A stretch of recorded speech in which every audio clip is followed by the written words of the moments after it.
Welcome back, everyone. We're back in Arctic region, and we're in the Type 59 again. Now, this is the last Type 59 battle, probably for at least a few videos, maybe even longer. And we're back with Bruiser once again. And now we're on what you could call a tomato team. You can see there's lots of red and orange there. There's not really a whole lot of green in our team. And actually, aside from this ELC AMX in our team, we're the only green guys. That can't be good. We still do have a pretty good chance of winning, surprisingly, 46% according to XVM. But we'll see how this goes. And now I alt-tab accidentally and drive into the water almost. That was very close. That was incredibly close. Now I think what happened there is I accidentally hit the Windows key on my keyboard, and because I play in full screen mode, that minimizes everything. Luckily though, I don't have a slow computer, so I could alt-tab back into World of Tanks and relaunch it instantly. But that was incredibly close. I thought for sure I was toast. Oh. Literally inches away from the water. And as you'll find out later in this game, that would have sucked. Because I would have missed out on a great game, and our team would have definitely lost. There we go. There's kill number one. Shot number one, kill number one. This is a pretty lucky one. Just a little M5 Stuart, just their scout. But not too shabby. I'll take it. Maybe we can get scout number two now. Okay, we didn't get as lucky with that shot there. And we are sitting out in the open a little more than I want to be. Got vulnerabilities to our left.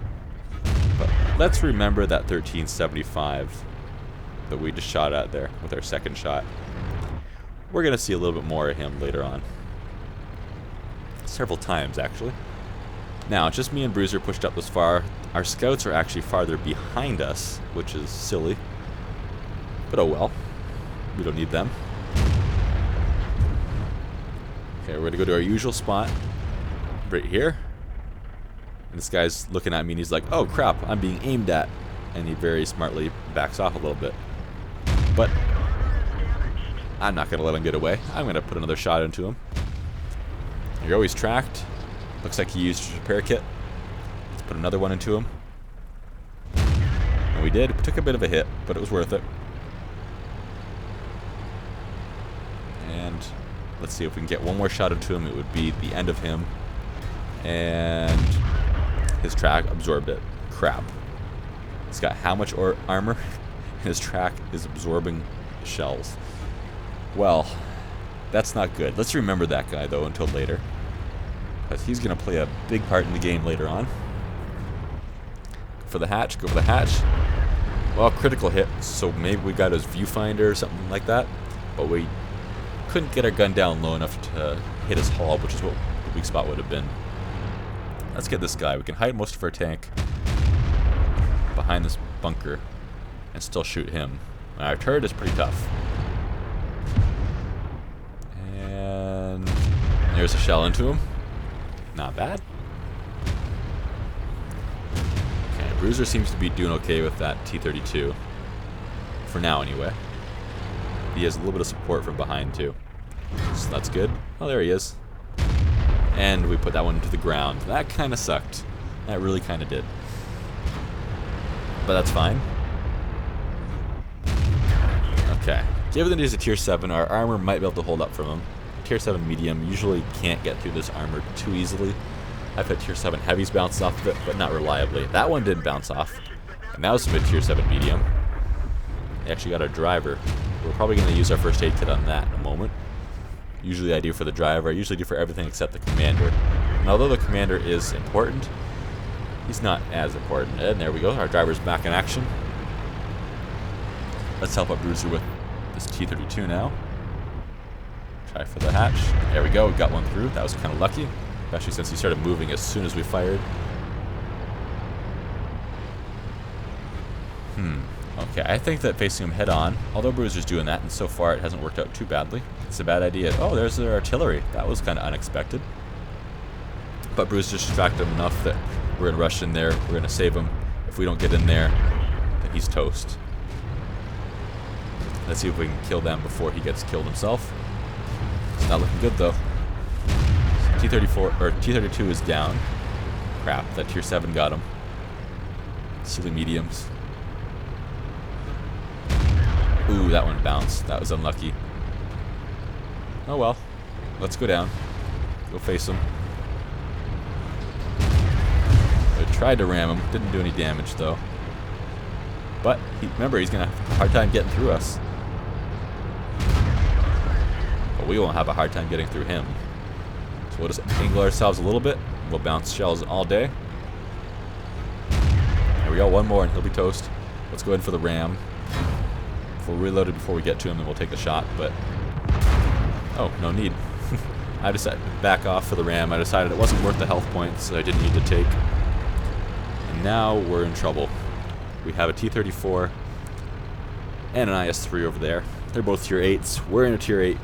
2 tier 8 heavies versus a tier 8 medium. Not necessarily good. Luckily, our scouts, who are too chicken to move up, are being very good distractions right now. But unfortunately, even with premium rounds that I shoot mostly, almost all of, in the Type 59, we're having a hard time with a T-34's turret, even to the side. There we go. Luckily, our turret is tough enough to absorb that IS-3 shell. There we go. We got one through the T-34. We still need a couple more, though, to kill him. Let's see how that goes. And... nope, that one bounced too. Ooh, took a hit that time. That one hurt. It's questionable if we can survive another hit from any of these guys. I'm going to have to vote no. Finally, we got one through the side of the T-34. Now there's a 30 up there we have to worry about. The low ground, it should be low enough for the IS-3 not to hit us. We can't really say for sure. This is a little bit of a risk. IS-3 isn't looking in our direction though. So put one into him. Luckily the IS-3's armor isn't that great. And Ferdy's turning. And he's toast. Okay, there's 5 kills for us. One more and we'll get Top Gun. Maybe we can get this IS-3 then. We need to spot him first. There he is. He's not looking. Awesome. And boom, there's Top Gun. Now there's 2 more. If we can get 8 kills, say 7 or 8 kills at what you get the Radley Walters medal.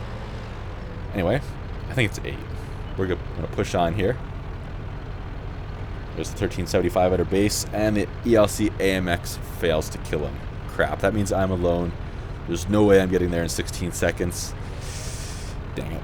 If only some of those shots into the side of the T-34's turret would have penetrated, then we would have been back in time.